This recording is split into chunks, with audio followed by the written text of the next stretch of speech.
Your contribution therein.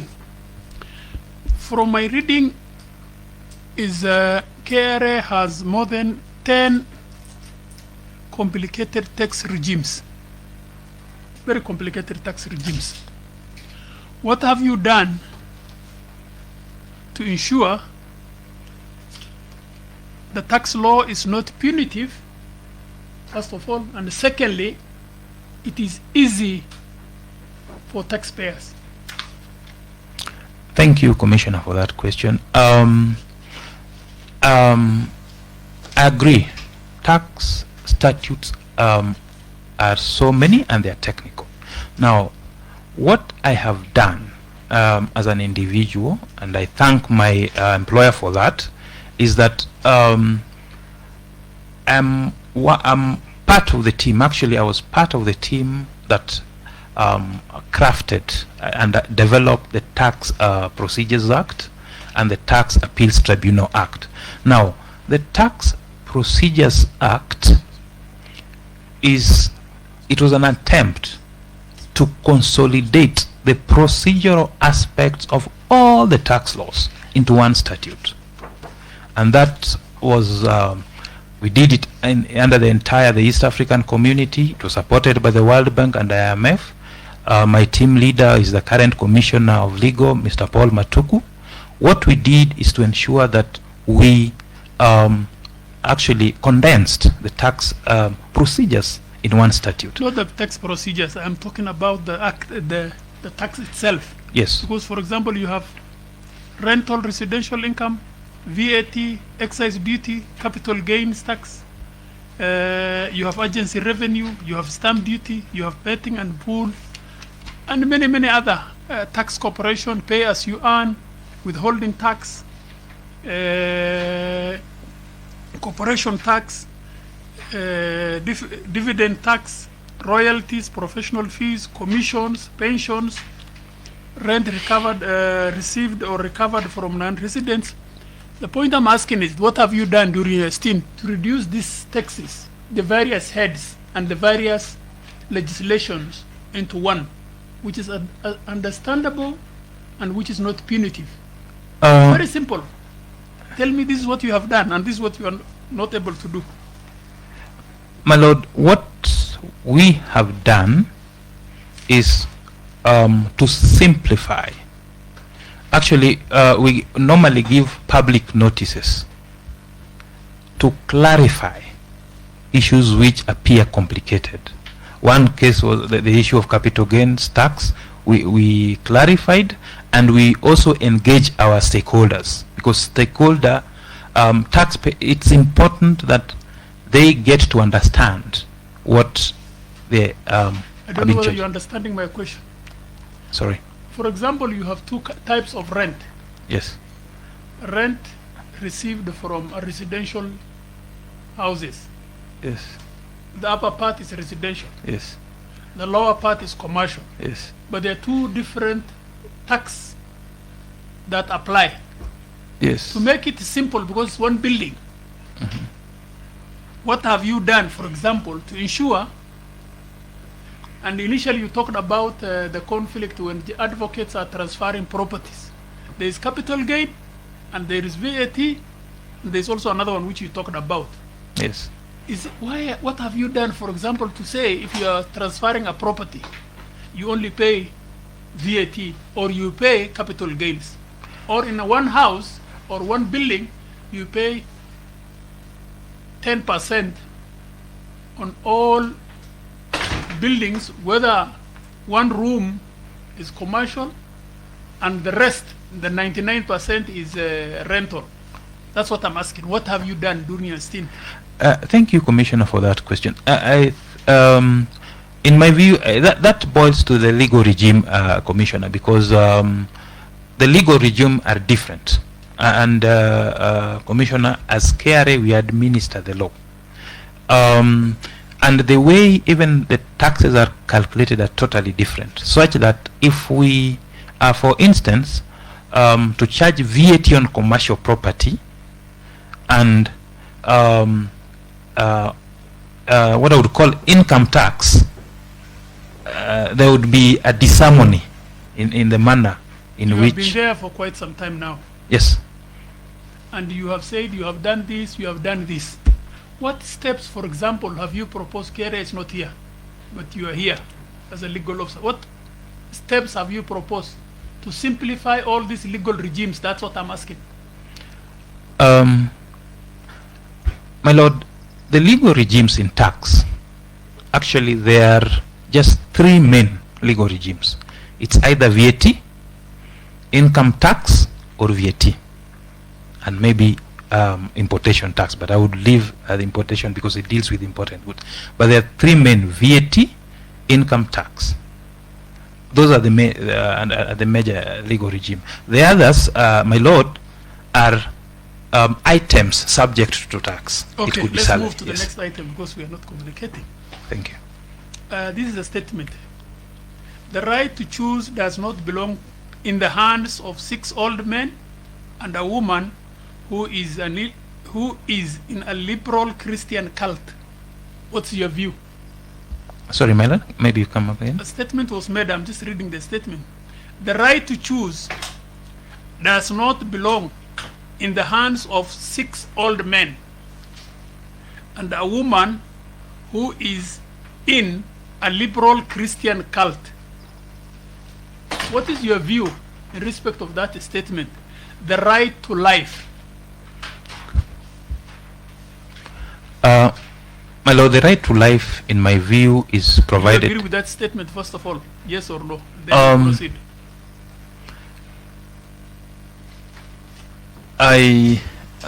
Sorry, I didn't get that question, what it actually means.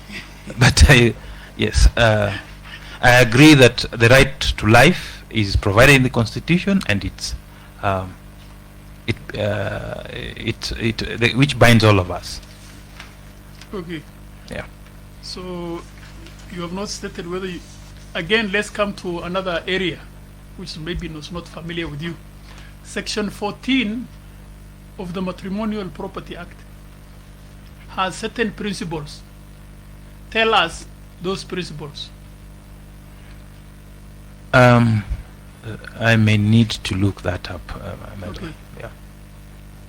Okay, then let's come to this is my last question. Thank you. There are 2 ingredients you must prove in a criminal trial for you to sustain, as a prosecutor, a conviction. Isn't it? Yes, my lord. But there are certain offenses which you do not need to prove mens rea or intention. Tell us 2. And that's my last question, and I wish you well. Thank you, my lord. I would cite possession of a stolen property. You need both. Yes, it sounds like driving without a license. Basically, they are strict.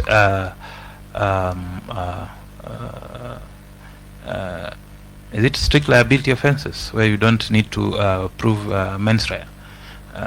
Yeah. I wish you well. Thank you. Thank you, Honorable CJ. Judge Warsame, the next set of questions will be asked by Commissioner Justice Majanja. Thank you very much, Chair, Chief Justice, and welcome, Mr. Addo. I have had the opportunity of listening to you, making your arguments before me over several years. I just want to ask you a few questions relating to the writings and other issues. I've noted your writings. You write well. I can see on matters of your expertise, and I will not begrudge you on that. Thank you. When you come to the High Court, and I hope you will find that matters of law, succession law, comprise 20% of your portfolio. Yes. So it's important. It's an important aspect of our law. Thank you. So can you just tell us, if on the first day you are told to confirm a grant, the things you would be looking for before you confirm the grant? Somebody comes and say, now I want to confirm the grant. What are you looking for at that stage? what I would want to look at, in my view, are the beneficiaries, the list of beneficiaries, the list of properties, and whether the procedures have been complied with in terms of gazetting, the period that is required under the law. Yeah, that's what. But it's one important thing you haven't told us. You have seen the beneficiaries, you have seen the properties. What is the key issue at the time of confirmation? That there is an agreement. There is no dispute in terms of the proposed the mode of sharing. The mode of sharing. So you have to be satisfied. Exactly. Okay, Thank you. That's Yeah. good. Another area you'll be dealing with mainly is the issue of criminal cases. Yeah. If you go out of Nairobi, 40%, 50% of your work will be criminal appeals. Yeah. And one of the things all people who appeal in their grounds, in their petitions of appeal, the last ground there will be that the learned magistrate imposed a sentence that was harsh and excessive. That will always be, and you can take this to the bank. It was harsh and excessive. So can you tell us what factors you'd be looking into to determine whether a sentence is harsh or excessive, or harsh and excessive? Thank you, Commissioner, for that question. I will look at the facts, the law, the circumstances, and any mitigation to that effect. I would also make reference to the sentencing policy. Thank you. And what is the general guiding principle if you have to interfere with the sentence? What is the principle? I would say that the sentence meted out must be, I would say, commensurate. Or put it this way, let me yeah. put it the question another way. Would you overturn the sentence merely because you feel you would have imposed a different sentence? No, I would not do that. So what is that expression we use in the law? What is that principle? Sorry, I think that has escaped me. The appellate principle. Maybe you familiarize yourself Thank with you. it. And finally, again, just if you come to the High Court, you will be dealing with many appeals, and some of which you know. What do we mean when we say this appeal is limited only to questions of law? What is the extent of your jurisdiction? Questions of law, actually, it's even under the income tax, it says appeal to the High Court is a question of law. Question of law would involve, one, the interpretation of the law and the legislation, the legal aspects of it. Mm-hmm. Question of law would also entail the conclusions that the trial court arrived at based on the facts that they were given.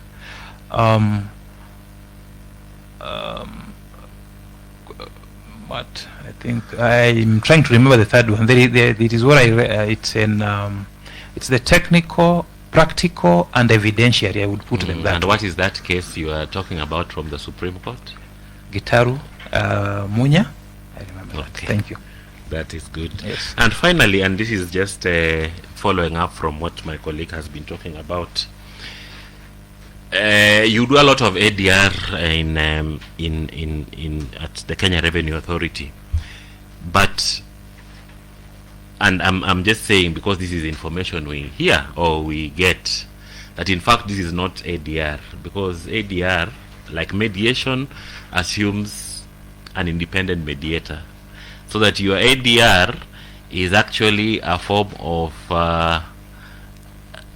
I don't want to use that because it will be the headline tomorrow. The people who come there say, no, this is not, you're sending us to ADR, but this is just a form of KRA railroading us to resolve disputes. Is that criticism well founded? I don't agree with that. What we do is facilitated mediation. In fact, it is the taxpayers. In most cases, there are instances where KRA request for ADR on review, but in most cases, the application is made by the taxpayer, and they set the grounds which they want to rely on. And actually, in most cases, it's based on very objective criteria. Yeah. Thank you. Okay, thank you very much, and I wish you well. Thank you, Thank you, Chair. Judge. Thank you, Judge. Next set of questions will be asked by Commissioner Ngutia. Thank you, Chief Justice. I've also gone through your sample writing, and I like that you were able to share with us legal opinion, your master's paper, and a number of court documents, and I must confirm that they are well written.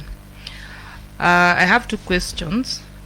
Allow me to quote one Jeremy Bentham, who is an English philosopher, and he had this to say: publicity is the very soul of justice.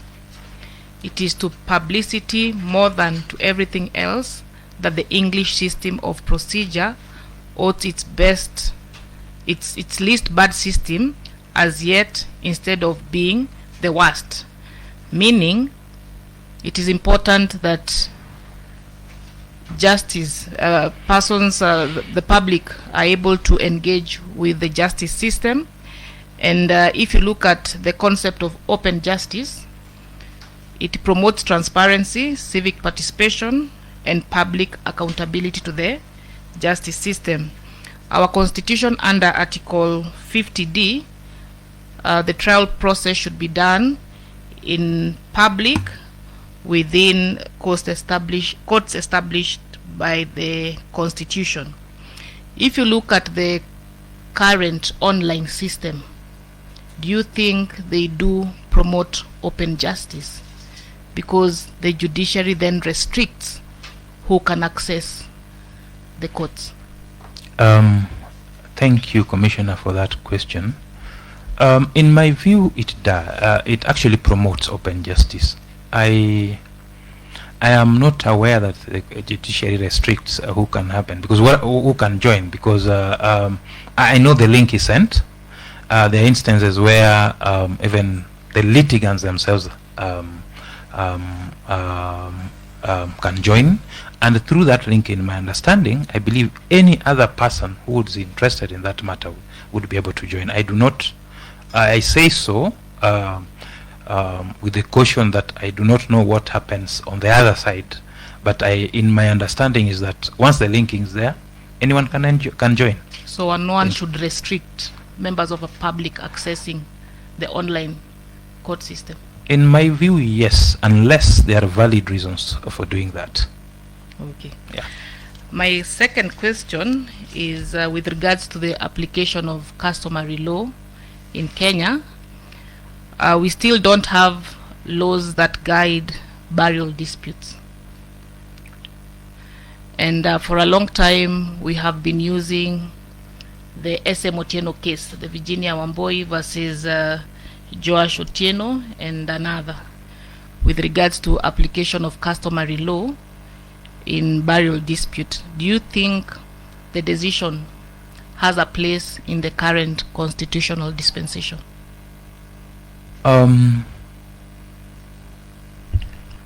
Sorry, I may not be able to remember exactly what the decision was, but I know with the new constitution, with the current constitution, if I may, things have changed, and there is equality of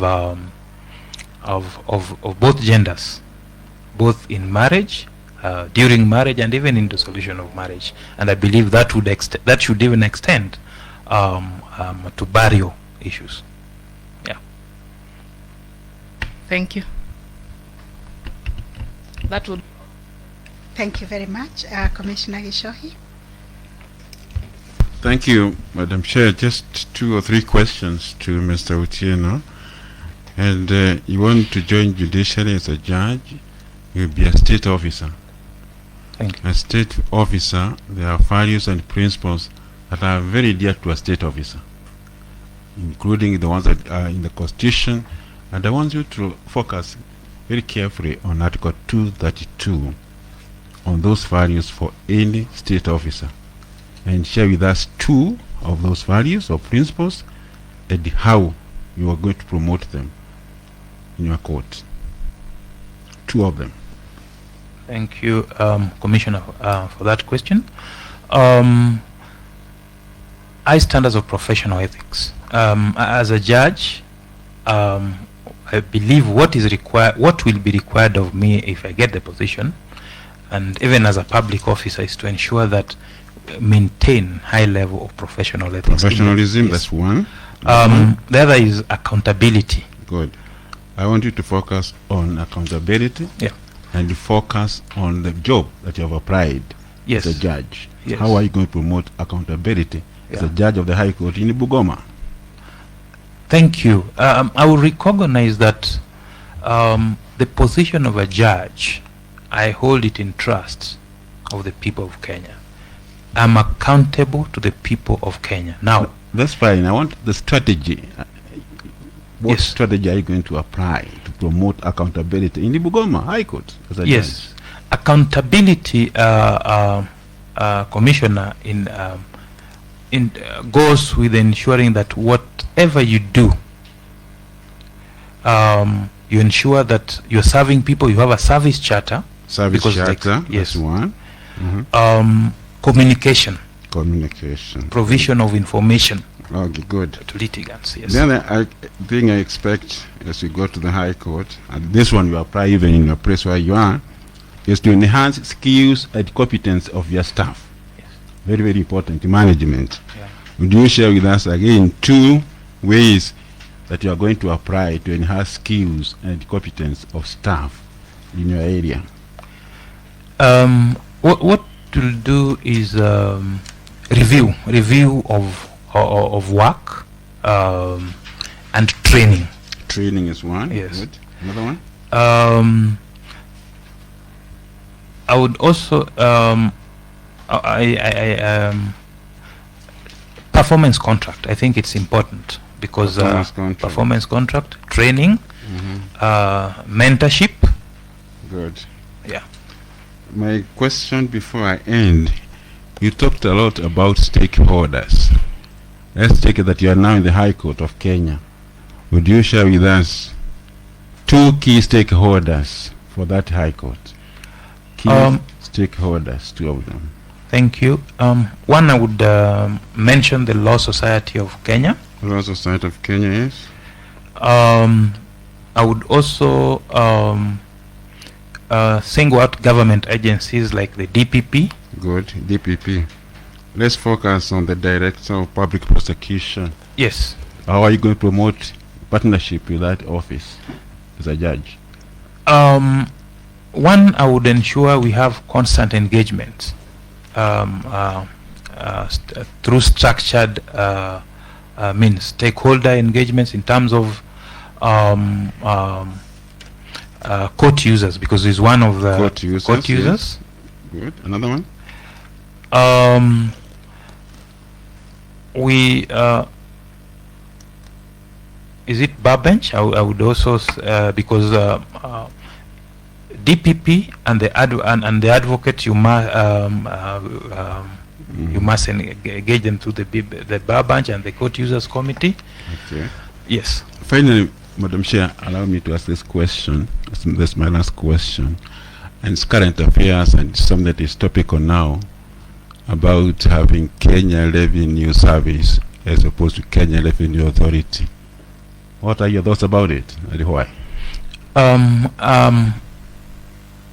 In my view, it's a very good thing. And I want you to focus on the last ones, authority and service. Yes, it's a very good service. It's a very good thing because when the term authority basically feels like it's a force as opposed to a service provider.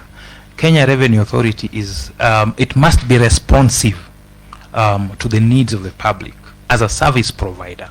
So in my view, it will not only change the name, but it... Why now? 10 years. Why now? And I want you to focus, you say in your opening remarks, Yes. principle of fairness came from your own mouth. Yes. Yeah. So Yes. why? Yes, Commissioner, it's something that I think started way back in 2018. And again, as society change and evolve, there is the constant need to ensure that we become, as an organization, to be responsive to the needs of the society. Thank you, Chair. Thank you. Mr. Otieno. Thank you. Thank you. The next set of questions will be asked by Commissioner Professor Mugenda. Thank you, CJ. Mr. Otieno, I'm reading your how you have described yourself, and I can see you have said you are an A student,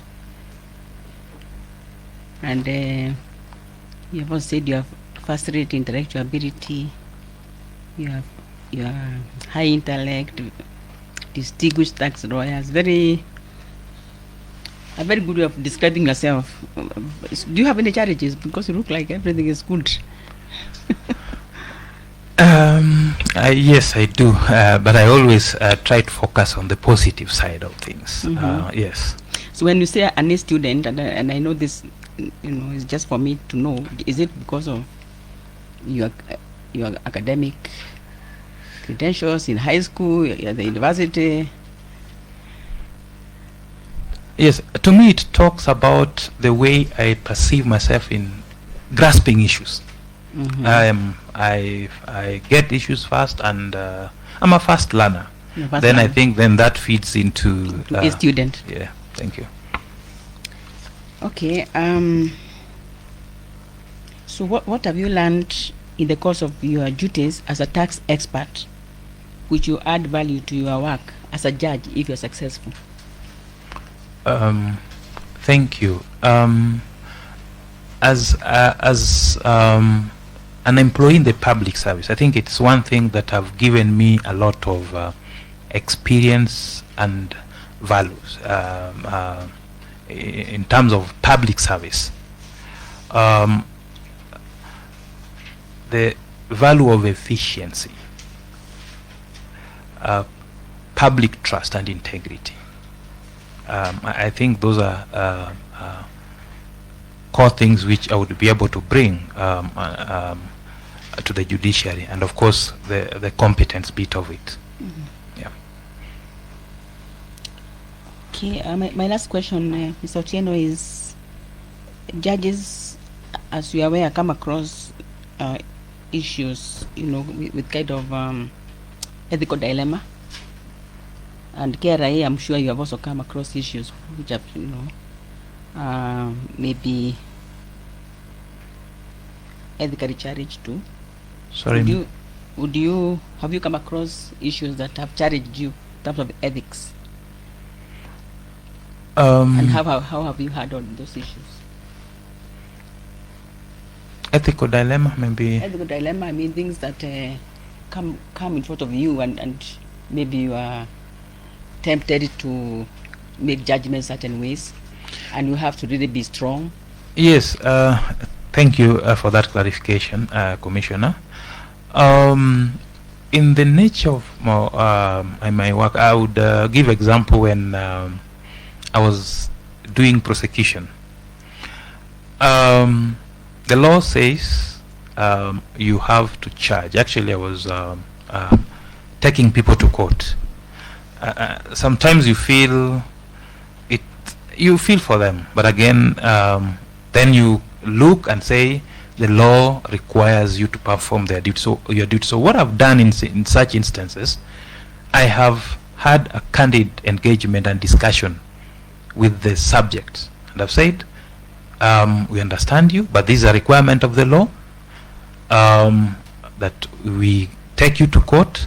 You have options to defend, either to defend yourself. You have options including to apply for compounding or plea bargain. So then, to the extent that when you leave, they really understand, and there is no animosity. Yeah. So thank you. Thank you, CJ. Thank you very much. Commissioner Orwande will ask the next set of questions. Thank you, CJ. Good afternoon again, Mr. Ado. Good afternoon. a lot of what I wanted to engage you on has already been covered by my colleagues, so I do not have much to ask you. I've looked at your CV. I have seen what you have done, what you've been able to achieve. I notice, especially when it comes to matters performance, you have highlighted complex cases that you've dealt with, in which cases you have succeeded, and the court has taken your position as the correct position in law. That speaks mostly to the quality of your work. In the judiciary, we want judges who are able to perform both in terms of quality and also the quantity of the work that they move. And I want to hear from you whether at KRA you have a system or a framework or a system by which you're able to gauge performance both quantitatively and qualitatively. And if you do, how you have done, because I have not seen it anywhere. Thank you. We have a performance contracting system. The performance contracting system that we have in KRA addresses both the quantitative and qualitative aspects of the case. It addresses actually in 4 critical areas. It assesses on organizational aspects in terms of developing contracts, developing performance, drafting and performance coming up with performance indicators. Then it also assesses business processes. How then do you perform in relation to the business of the organization? Then it addresses the customer aspect, and then it then addresses the technical aspect, which is now, for purposes of KRA, we call it financial. How many cases did you conclude? How much was it in terms of the revenue yield, and in terms of the quality, in terms of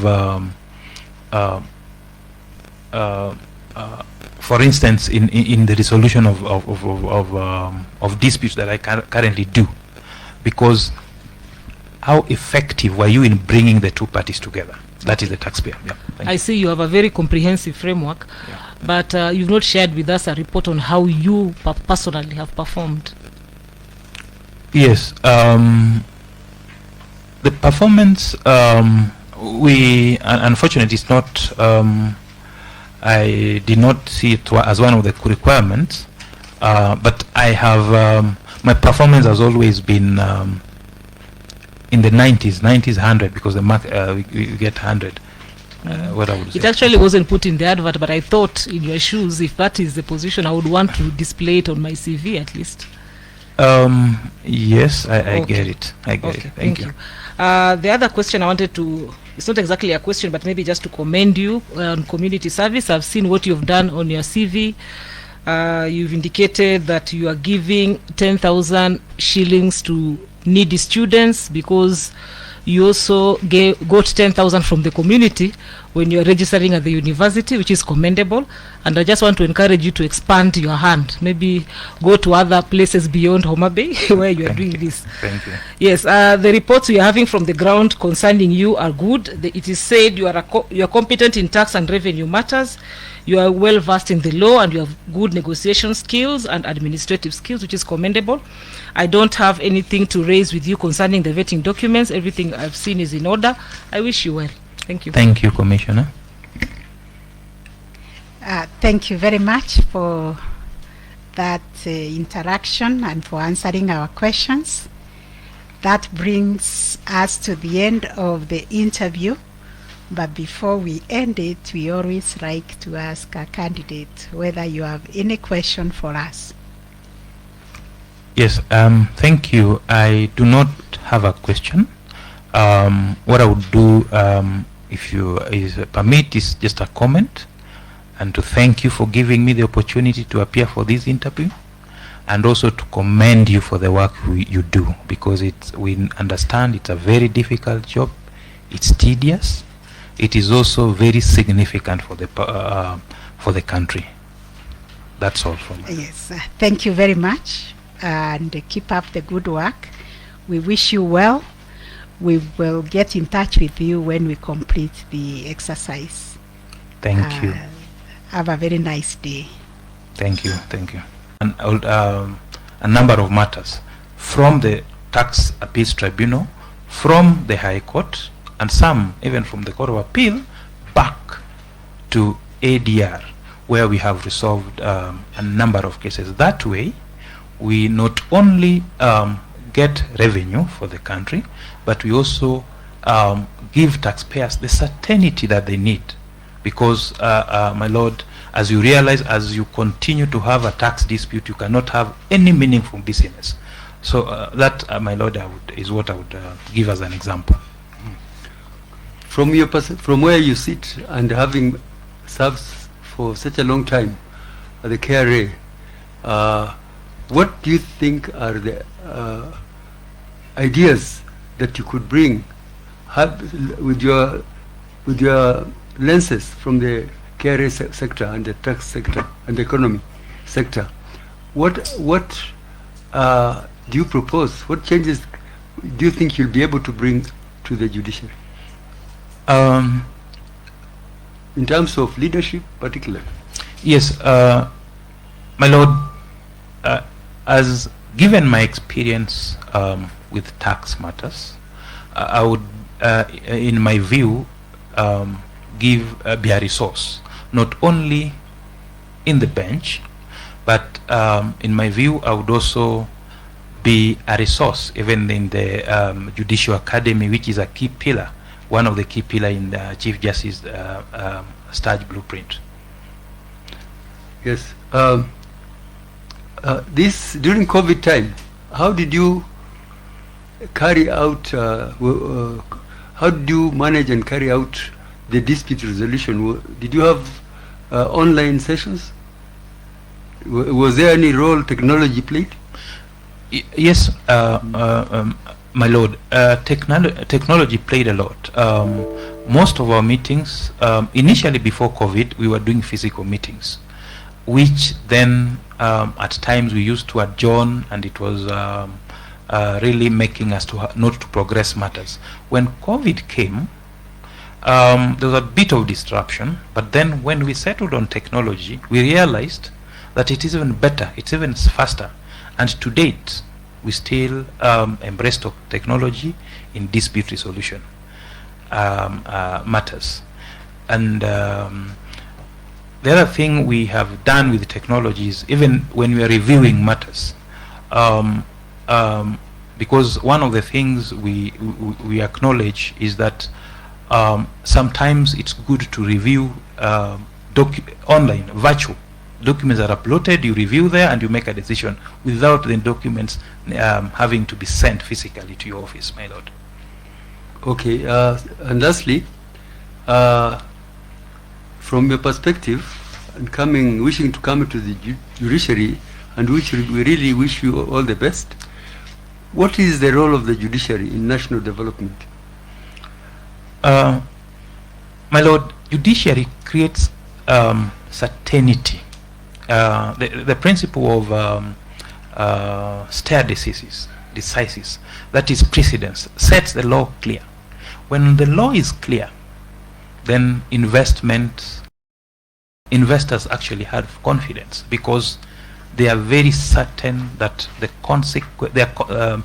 consequences of their investments. So to that extent, to the extent that the judiciary makes the law clear, contributes to national development. Two, judiciary resolves disputes. Because of disputes creates uncertainty, and no uncertainty is good for business. My Lord, that's yes. what I will give now. If I may add just one more question. In your decisions that you have obtained from the High Court, not only you, in the cases you're handling yourself, Yeah. but also cases handled by your colleagues in the High Court, in the Court of Appeal, where the court decides against KRA, and there is even aspects of recommendation of change, reforms to the legislation. To what extent have you conformed?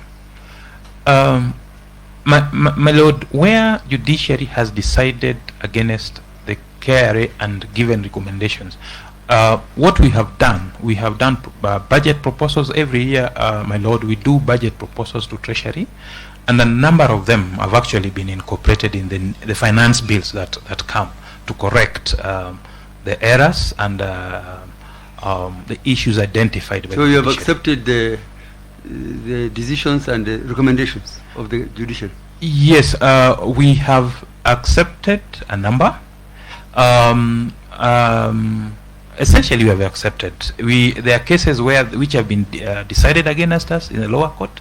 We have taken. There are some we have taken on appeal, and even when we take such cases on appeal, internally we also sit and review those cases to see whether we really need to have them on appeal or we can actually adopt a different approach. Thank you very much, Mr. Otieno. Thank you. Thank you very much. The next set of questions will be asked by Commissioner Macharia. Okay, just 3 questions.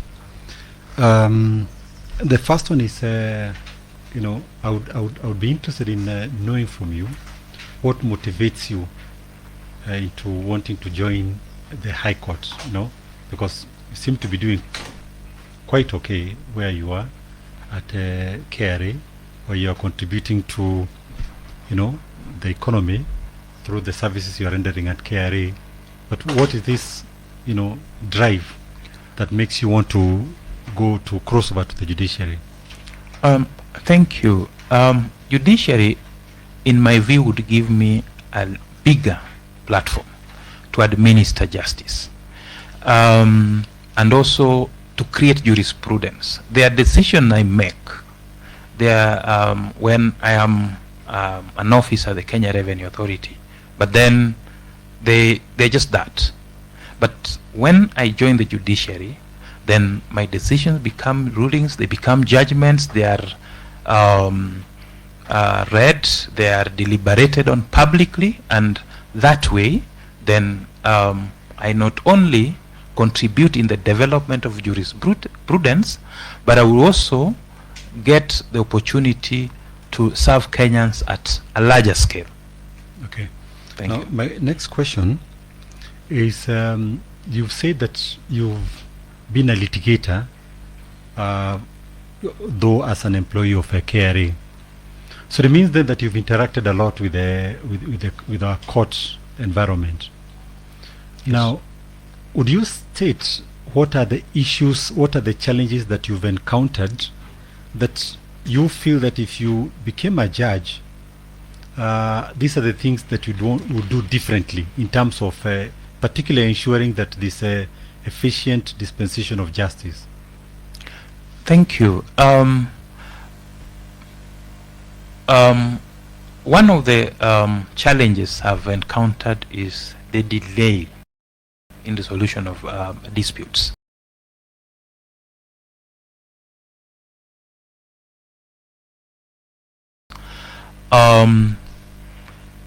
The number cases take quite some time to have them resolved.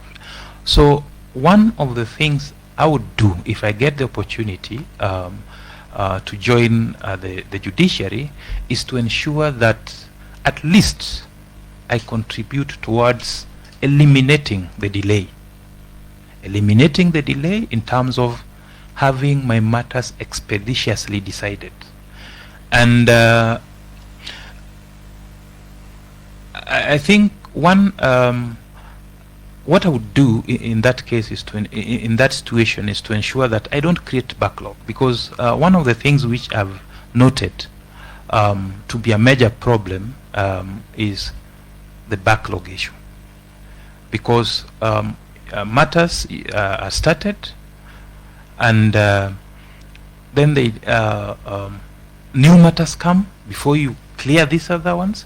So then one of the things I would do is to deploy effective case management to ensure, one, I don't create backlog. Then two, the backlog that is already there, I need to create a mechanism of dealing with that backlog to ensure. Yeah, that's okay. You know, you've said it generally, Thank you. Just very briefly, give us the specifics. How would you go about that case management and ensuring there is no backlog? What are these techniques that you're going to apply as a judge? One, in case management, one of the initial things is the pre-trial conference. During that period, I will be able to identify which matters really need to go to trial. Some of the litigants who come to court, I would say they come to court in the heat of the moment, but when you have chance to discuss with them, then such cases I would recommend and have them taken either to mediation or such other mechanisms. I would also ensure that timelines are complied with. Order 11 gives us that room. What I would ensure is that I take charge of the proceedings, not allowing litigants or advocates dragging the matter unnecessarily long within specific set timelines. Now, my final question, one of the greatest challenges, not just in the judiciary but also in most of the positions, public positions, is the issue of integrity. Now, demonstrate to us how you've dealt with the issues of integrity and why you think that for us as a commission should trust you enough to give you the position of a judge. And again, I don't want general statements, just give us very specific examples of where your integrity has been tested and how you've dealt with it. And for that reason, we should be able to trust you to become a judge. Yes, thank you, Commissioner, for that question. Integrity in the nature of my work at Kenya Revenue Authority, be it prosecution of tax offenders or alternative dispute resolution, integrity is an ever-present challenge.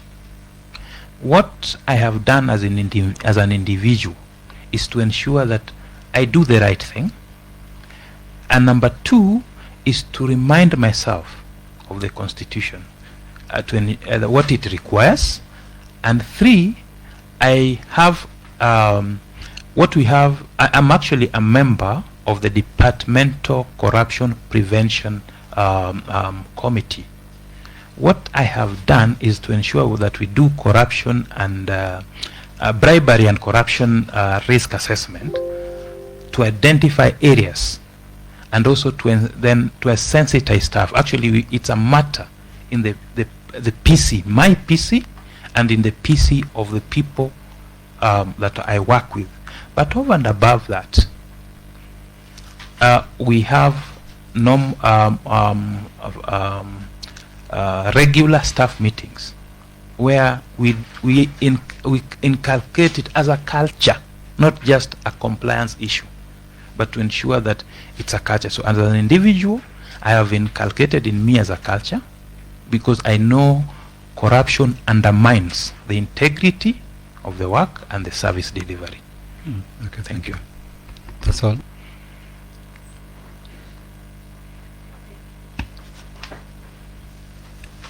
Thank you very much.